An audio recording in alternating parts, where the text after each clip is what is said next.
noise, whether it's like the IDF's doing their things here or there's music going on. So you just have Yes, you brought the shades. Yes, it's too Oh. late up here. I told you I guys. know, I have them in my bag. I thought I'd bring them up. It's one thing for sure. When you come up here, you want to tell people bring sunglasses. You should have sunglasses. I mean, I get very sensitive and I get like blinded up here, so it's very hard.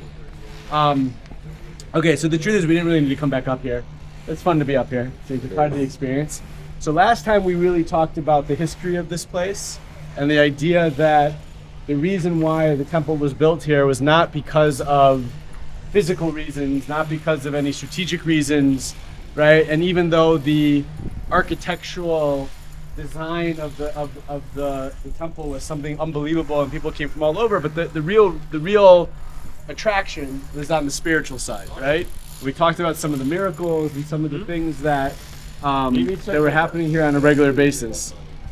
So where we ended was I always give the segue of the idea of the windows. Right, we talked about that, how the windows would shine out, right? Mm-hmm. And the reason that's such a great segue is because we could really use that to segue about talking about Aish, right? And that one line just popped. I don't know if I mentioned this to you guys last time. I once had a group, and they were a group of donors from UJA that were here, and it just popped in my head. And I love this line. Always the time I say, Aish, it's a big responsibility to have a place like this, right? Because you can't be in a place like this and not be thinking about how can we use it really to make an impact on the Jewish people and make an impact on the world. And so the idea that Ki Mitzion Tetzei Torah, that the values and the morals that would go out to the world, that's what Aish is about. And whether, again, it's people coming through this building, whether it's people online, it's an opportunity to talk a little bit about the things that Aish are doing. Now, I don't remember if I mentioned last time also, I talk a little bit about the values. What are the values, right? And are you guys familiar with the class World Perfect? You have like Ken Spiro, he wrote a book called World Perfect. I highly, highly, highly recommend it. Part of this tour and nothing to do with this tour. Basically, he wrote a book where he takes 6 values, core values of Judaism, and their values that he shows basically in the ancient world. None of these values didn't really exist, but the world now basically accepts these values because of Judaism. So for example, I'll just give one, and I talk about it up here. I explain these values, because when you say there's a light shining out, what does that mean to people? They don't know what it means. You have to make it tangible to people, right? So one of the things, for example, he talks about is the value of life, right? So in the ancient world, today we take it for granted, right? Like there's a value of life. Every human being, has a right to live, right? The Declaration, not the Constitution, right, that every person is created in the image of God. If you go back in the ancient world, the Aztecs, they used to go into battle with non-lethal weapons because they would want to try to capture as many captives they could in order to sacrifice them to the gods. Or you go to the Colosseum, right, in Rome, where it's an amazing spectacle. If you go there, I always joke. I tell people, I like sports. You take your kid to a sports game or something. Imagine back in Rome, a father would take his 7, 8-year-olds to the Colosseum, and in one day he would literally watch 100 people getting mauled by lions and bears or getting killed by gladiators, right? This was the ancient world, and generally there was infanticide, right? Killing children. Generally it was girls, by the way, because they didn't help, in the fields, whatever it is. So it was common in the ancient world, right, that if you weren't in the right class, if you weren't in the right power, your life was basically not worth very much. The Jewish people came along and said every person is created in the image of God. And there's a few different ones, equality under the law. I talk a lot about, the idea that,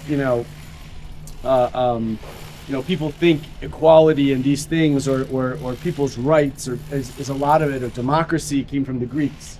But you have to read the book, but he talks about, in Greece, who were the people who could vote? Who were the people who had a say? Men who own land. There's a small people, right? Where in Judaism, while Judaism has a different system, but everyone is under the law, right? So you talk about how the king had to carry a Sefer Torah. Because even the king, there was something above him, right? Nobody was above the law. Whether it's, education, all different values. So the last thing I also talk about up here is I try to also bring it that the idea, the last point after you've talked about the values that come out of here is that this is not just something that happened thousands of years ago. The Jewish people still today, every day, we still think about this place, right? And I go through some of the customs and some of the things that apply today that we basically do to remind ourselves that this place, right, was a holy place and that it's missing. Whether the fact that we pray towards this location, the idea under a wedding canopy, we break the glass, whether sometimes you go into people's homes and there's an unfinished part of their home that you'll see when you walk in to remember the Beis Hamikdash. And it's pretty amazing how much part of our lives today are about that. And then, you know, I always end with the story of Napoleon, right? Which is not probably a true story, but it's okay. I usually preface it with that. You know, it's not very clear if this is a true story or not, but it's a powerful story. You guys all know the story of Napoleon. I don't have to say it. You know, so they say the story that Napoleon was walking through the streets of France, and he walked by a synagogue, and the Jews were on the floor crying. And so he asked his advisors, "Why are the Jews crying?" And they said to him, "Well, because their temple was destroyed." He says, "Their temple was destroyed? Nobody told me their temple was destroyed." He said, No, it was destroyed like 2,000 years ago. And supposedly Napoleon said, if there's a people who are still crying that their temple was destroyed 2,000 years ago, then it's guaranteed that they're going to see it rebuilt, right? So again, is that a true story or not true? But the idea is that we pray every day that this place should be rebuilt, not because it's a building, not because, you know, it's a place of power. It's because this is a place of spirituality. This is where the values that we talked about come out of. And so we're praying every day that all the problems in the world should be solved. Why? Because it's based on the values and the morals that will come out of this place, and that is the Jewish people's job and role to do that. Yeah, and that's basically it. Any questions up here? Okay, so let's go downstairs. The Hall of Notes. The last stop is the Hall of Notes. You guys ever heard of the rock band? Hall of Notes, yeah. There you go.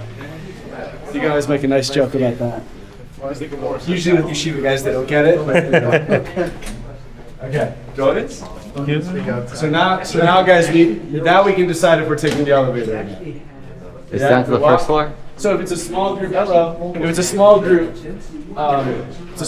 you can take the elevator. If it's a big group, it's all the way on floor 0. So it's a long walk. It's okay to take the elevator. Usually it's downhill.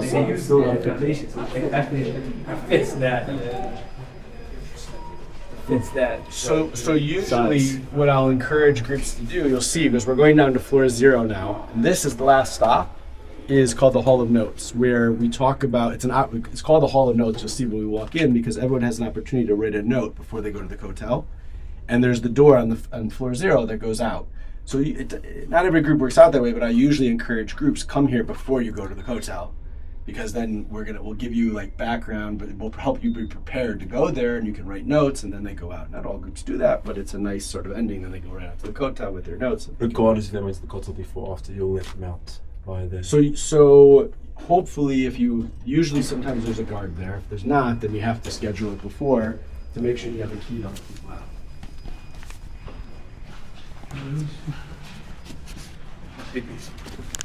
Usually it's during normal working hours, there's a guard. Okay. Things change here all the time, so you definitely want to check. And the guard is supposed to let you out? Is that the story? I'm sorry? The guard is supposed to let you out? Yeah. But again, you can see there's no guard here. So let me just see who the place key works. Yeah, it's open. Yeah, but you have a fancy key. But you'll give them that key. So you definitely, if you're leading one of these drawers, you gotta be. Okay. You also need a key to get into this room. So absolutely, if you're gonna do you either need to borrow my key or you need to come. No. It's always dark in here when you walk in, which I don't know why. But there's actually lights. You know what? There's a light. You see the light? Is there a light there on the wall? Oh, that's the air conditioning. No? It's just buttons, but it's not actually a light. Let our So eyes come on adjust. in, guys. I feel like I'm really in the dark here. This is holy. Wow. Okay. So Reminds me of like the Skyrim. truth is, if you want to gather over here just for a second, I'll show you. This is the control panel here. Okay. So usually when you come in, it's like this, and these percentages, you can see it as lights, right? So you can do all on. I don't know why. no, Usually that come in ruins it. here. 50%. Yeah, 50. I pressed 50% when we came in. Oh man, it doesn't work now. know. Do all of You have to work that way. Yeah. You have to go up. Yeah. So I usually press 50%. It's a nice ambiance in here.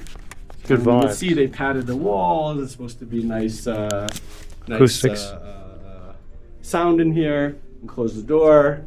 There's usually also, depending on how big a group you have, you know, it's like people who need to sit can sit. Other people can sit on the floor. People can stand around. So, yeah. So it's a beautiful place. So usually I play 2 videos in here. So first of all, I welcome people in and say, you know, you've, you want to light it? You're playing with it? Okay, it's okay. It's all good. It's all good. To make sure it works. Yeah. Yeah, it's weird. I don't know the answer to this, but every time I walk in, it's pitch black. It's always awkward for a moment, and I just walk over there and try to like turn it on quickly. But I don't know. It's just the way the room is set up. So there's 2 videos that I show in here. Okay, one video is a video about the Kotel. It's a beautiful video, but it's not really only about the Kotel. It's about the Jewish people's connection to the Western Wall.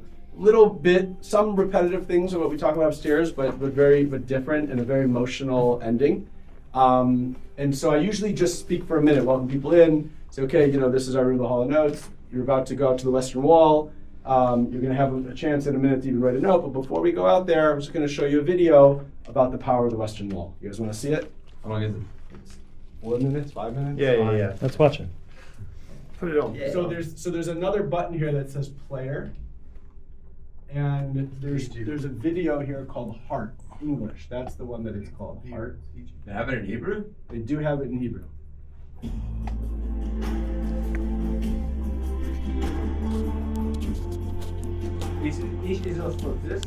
No. No one knows that they think this is Aish, Israel.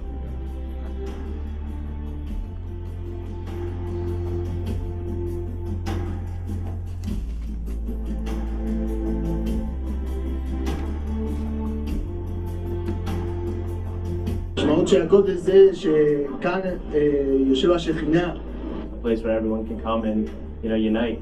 Le symbole en fait du mur, c'est le rassemblement de la foi de tous les gens dans le monde. A focal point. It encapsulates everything that we stand for as Jews. If those walls can talk, they talk about shared pain and anguish and successes of 3,500 years. That's the Kotel.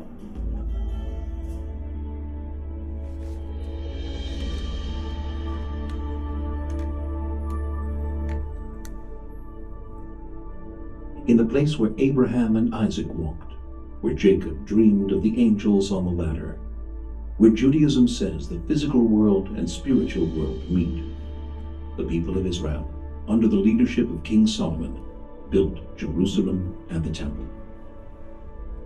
In ancient times, the temple was considered a rare and outstanding architectural feat. This site attracted people from all over the known world. In the midst of a pagan culture of idol worship and human sacrifice, the Jews in Israel introduced a new spiritual reality.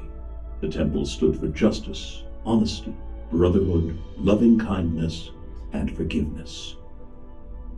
Over the centuries, sovereignty over Jerusalem passed from the Jews to Babylonians, Greeks, Romans, Christians, and Muslims. The temple was destroyed twice, leaving only the Western Wall as a remnant and memorial of its glorious past. Finally, after 2,000 years of exile, years of suffering, hardships, and yearning, Jerusalem returned to Jewish sovereignty.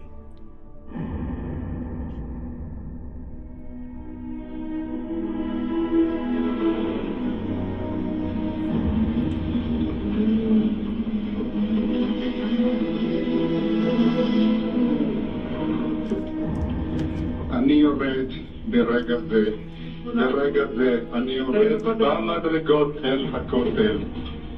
אינני אדם דתי, מעולם לא הייתי, אבל זהו הכותל, ואני נוגע באבני הכותל המערבי.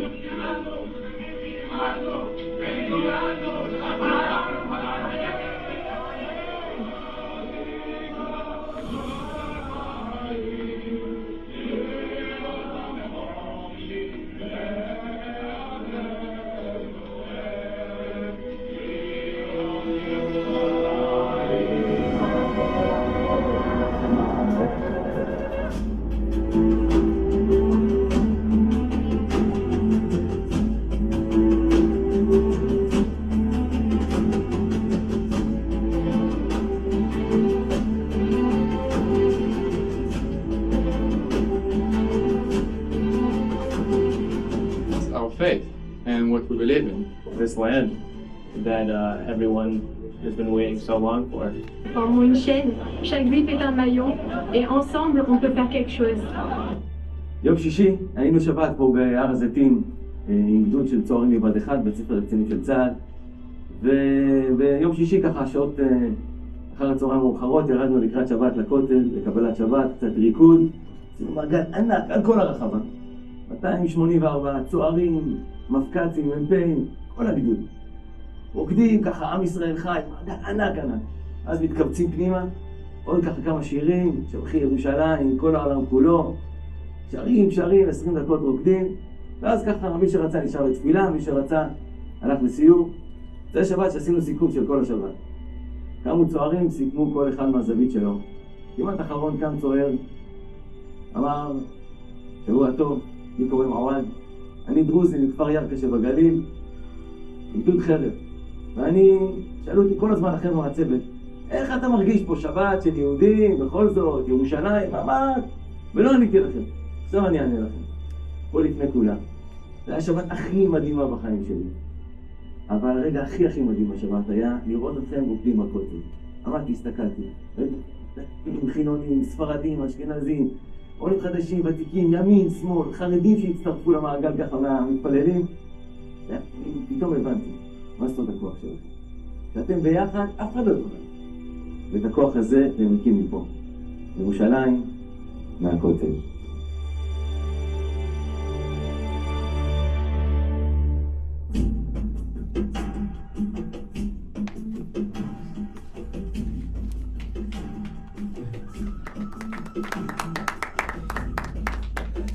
Very nicely done. I usually let it finish because if I play with the lights or the things, somehow it gets all messed up.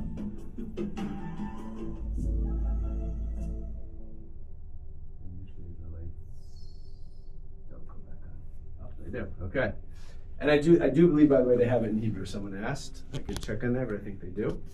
So at that point, people are very emotional, right? And so I usually now will segue into actually talking for a minute or two about prayer. So I say, the Western Wall, people are going down the Western Wall. You go down there, a lot of people go down. They don't know what they're supposed to do there. But it's like we talked about, this is the place we're getting the closest we can to the Holy of Holies, to the place where people would come to offer their prayers, have open miracles.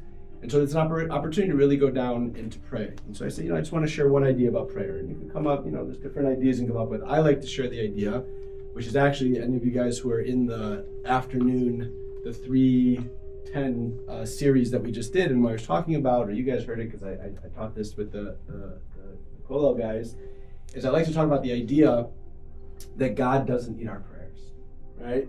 So I'll say to people, Judaism, we believe God is great, God is perfect, God doesn't need anything, right? And yet you open up a prayer book and we have to tell God how great he is and how powerful he is and how amazing he is, right? So either this God has a big ego, right? Or there's something else going on, right? So if God doesn't need us to tell him how great he is, why does he tell us to keep telling him how great he is? If it's not for him, it's for us, right? And so Judaism believes that prayer is not for God. God doesn't need us to pray. He's giving us an opportunity to pray. It's for us. And so prayer is really about what do we want to pray for? What really speaks to us? What is that thing that, in the depths of our soul, in the depths of our heart, we really are yearning for, right? That's what prayer is for, to be real, to really, to get down deep, and I think I put it in here, but I like, there's a joke that there was a mother and a daughter in a car, and they were driving to a bowling alley, and an ambulance came by them. So the mother looks at the little girl and says, we should pray. So the girl is silent for a few seconds, and then she says, sorry, punchline of a joke, you get a phone call.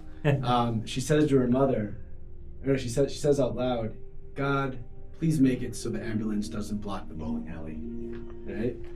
So I love that joke because it's real, right? Her prayer was real, right? That's what she really cared about, meaning our prayers often define what's most important to us.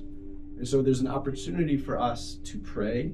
And so there's become a custom over the last couple, whatever it's been, thousands of years now. Today it's easy, get on a plane. Maybe it's a little more expensive than it used to be. You get on a plane, you have some wine, you have a nice meal, you watch a movie, you fall asleep. Next thing you know, you're in Israel, right? For the last 2,000 years, our ancestors, right, they wished they could come here, right? Very few were able to, on donkeys, on this, on that, but they prayed. Became a custom when people were able to come to Israel, and people knew that this is where their prayers would go up, that they would write notes and send it with people, saying, take my notes to Jerusalem. And that's where this custom came of writing notes and bringing notes into the Kotel. So in a minute, we have an opportunity if anyone wants to write a note and take it with them. But before we do that, I'm going to show you one last video about our prayers in the Western Wall. Okay? So you guys, I think we still have time. This one's shorter. So this is the second video. And this one is called Prayer. I'm just looking while I have it here.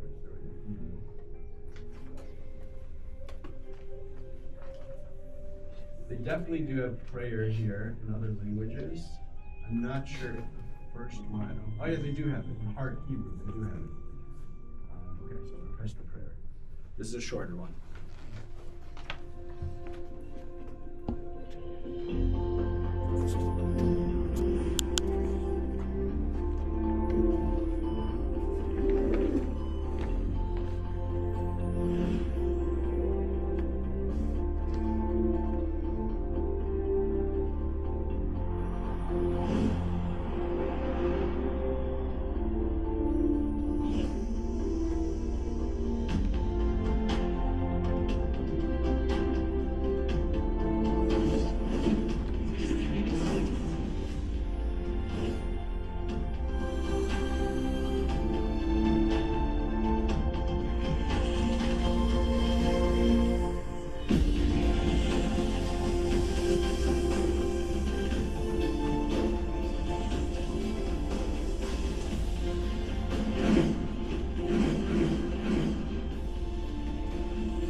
I just invite people, if you like to write a note, take a few minutes, write something before you head out to the Kotel. Yeah. Why do we actually have the notes though when the Rosh Hashiva himself holds that like anyone, the only reason to have put a note in the wall is if it's from like someone else who couldn't come to the wall. So like, obviously if they're about to go to the wall, then why do they need to write a note to put it in? Like, it's just something that they're used to doing. It's, it's something that they know, like, okay, this is what you do when you go to the Kotel. So it just gives us an opportunity also to come here and for them to connect, and to think about what their prayers are, what they want to say.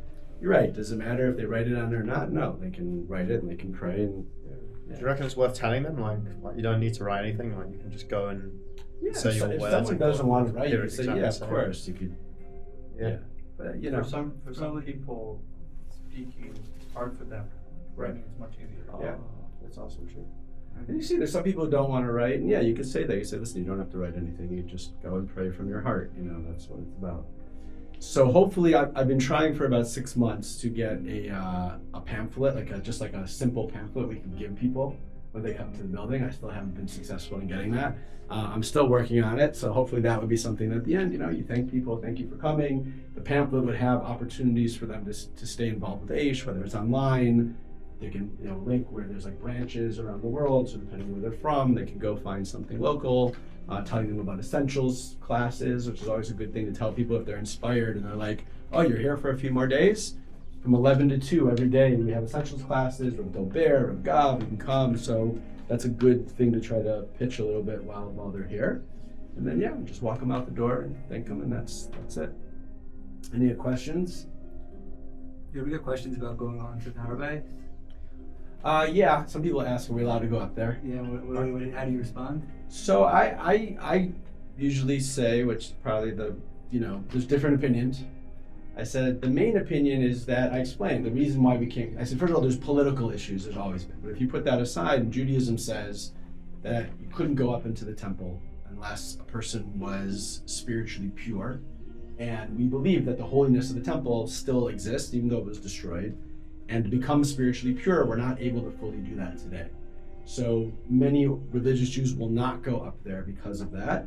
But it is possible to go up there if you know where you're going, because it's only where the temple actually was. So some people will go up there if they know where they're allowed to go, where they're not allowed to go. If you're thinking about that, I would go with someone who definitely knows what they're doing. And usually people will be like, "Oh, I was just there yesterday, so it was so cool." I was like, "Oh, okay." Are the essentials classes year round, or is it Generally, just yeah. because I thought it? No, it's year round. It's year round. Unfortunately, and it's another battle I lost. During Bein Hazmanim, it stops. Yeah, so which is like a prime time when people are here. Okay. Yeah. But yeah, besides that, they're year round. Sunday through Thursday, 11 to 2. Almost every day, Dov Ber is doing 11 and Rav Gav is at 12, which is amazing. People come really do that. And then there's alternating different time, whatever. Coach Ratner speaks a lot. But they're great. It's a great opportunity. If you know someone who's around, they can come in.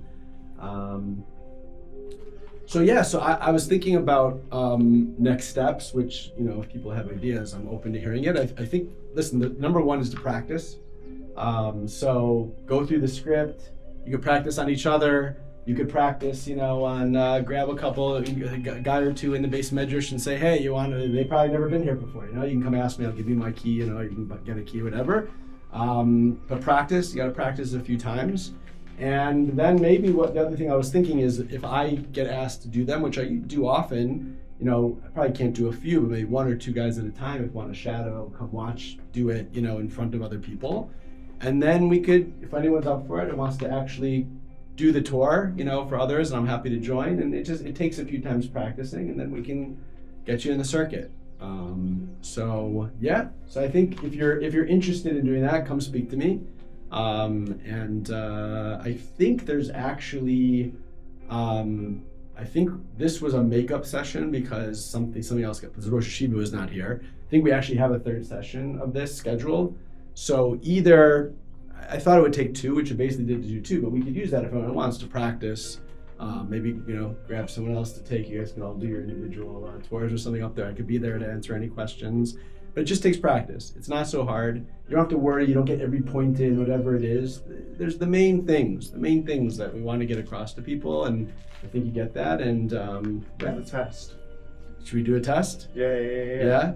You have to do it, and we get a certificate at the end. Okay. Western Wall certified trainer. For sure. Torah. So I'd say this is what I'd say. Study this, practice a couple times with your friends, whatever it is. And if you're ready for the test, come find me, and I'll give you the test, and then we'll put you in the circuit. That's a good plan. How often you have groups coming, and how they come? Like they come through you, yeshiva. No, so often it's through the yeshiva, or people just call Aish. It's a lot of times when you have Kira groups come, so they come for classes. But then one of the things we'll do for them is take them on the tour through the building. You have donors come, you have visitors come. Yeah, there's just all the time. There's people. Are there any walk-ins? Sorry? Walk-ins. So we had a whole plan to do walk-ins and to advertise it. The truth is that we didn't have enough people to do this. So if you guys, if we have enough people who are available and confident to do it, then we could start recruiting and promoting that more. But because we weren't really equipped to do it, we haven't done that. There were years ago, I think there was that concept. There was someone who was a full-time person who just worked here in the building, and they would do that. But that was a few years ago before I was here. But I think we could. I think it'd be a moneymaker for Aish. I think you could have, twice a day probably. People could come in, slots. You sign up for any museum, and we could be doing this we could be doing 10 tours a week easily. I think, and people would come, especially during the busy times. You see Essentials gets filled up, and people will do it. We just need more people who can do it. So if you guys feel confident and you pass the test and you get the certificate, then we could probably start advertising it more. So you have the Essentials classes. You've got Aish is very strong with social media. now you've got, let's say, people that are coming to Israel. Let's say you can leverage the Bukharim where we're in there. What's the objective? Like bringing somebody into the Aish ecosystem. What are you trying to accomplish? We're trying to connect them to their Judaism. We're trying to give them opportunities to keep learning. Whether it's online or whether that's in person back in their community. Coming here is where we can really give them the inspiration to want to do it. But then you have to give them something they can do. So for here, it's either connecting them someone back locally, or it's online. That's basically what we can do from here. So obviously, yeah. So, like you were saying, you like having the pamphlet with anything, like an advertisement or this. You're trying to drive traffic somewhere, activate something. So it would be like next steps. Is there a QR code, or is there something like I come here, I take the tour, I do some classes.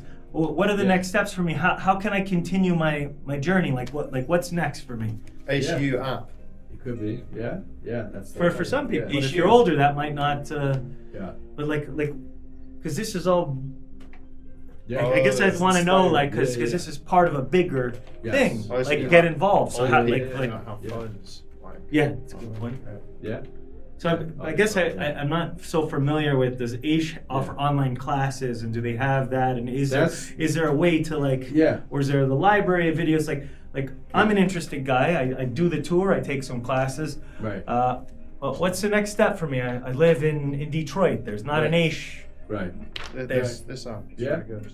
HU app. You can learn. You can ask questions. You can watch videos. And you can find your producer. Yeah, it's still in development. Oh, this is HU. Right. This is what they're working on now. Yeah, they're working on it now. So then that would be the next. Aish has a tech team. They have like a CTO. And you work for that? Is there? I don't know anything. Is Aish have like the YouTube channel? Yeah. And Aish has podcasts. Don't Rabbi Row. There's podcasts. Yeah. That's where we're trying to put something we can give people that would show this is exactly how you can get more involved. Yeah. Yeah. So it seems critical, because that's the objective of all this, is to get them to the next step. This is the primer. Right. The springboard. Exactly. Thank you. Okay. What's the way we can get